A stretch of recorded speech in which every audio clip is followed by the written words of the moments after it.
The president making exaggerated, often false claims about what he thought election vulnerabilities during that primetime address, focusing on conspiracy theories that his own intelligence agency repeatedly have examined and rejected. MS Now reporter Britt Miller has a fact check. It was a primetime address filled with a few new twists on familiar yet false claims.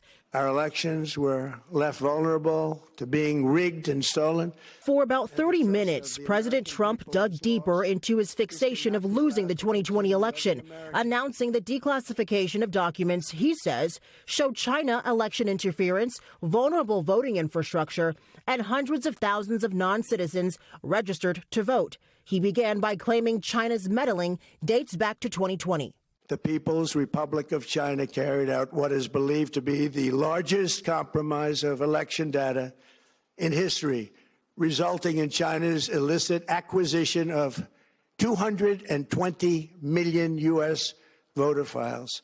But an intelligence report from 2021 finds Beijing did not interfere with election infrastructure, including vote tabulation or the transmission of election results in 2020. That data gathered before Trump even left office. Election law expert Mark Elias seizing on that point. This is administration.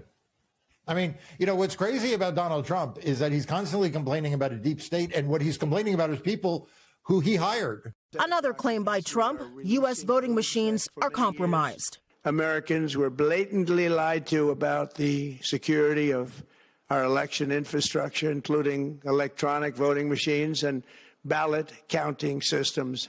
There is absolutely no evidence that there was hacked voting equipment. There was nothing that he presented that suggested a single vote was affected in the 2020 election. And Trump didn't stop there in what critics call his quest to peddle disinformation. They identified approximately 278,000 non-citizens who are registered to vote in federal elections, though no evidence is provided to back up that number.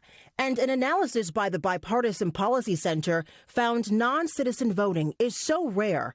There were only 77 instances between 1999 and 2023. As Trump ended his speech with yet another push for Congress to pass his signature voting legislation, experts are worried this is only the beginning.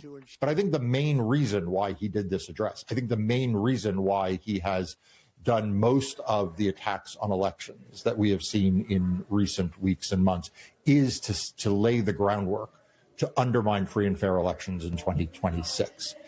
And a defiant reaction from Democrats. Senate Minority Leader Chuck Schumer saying they will, quote, fight like hell to make sure every American voter can cast their vote without obstruction or interference from Donald Trump.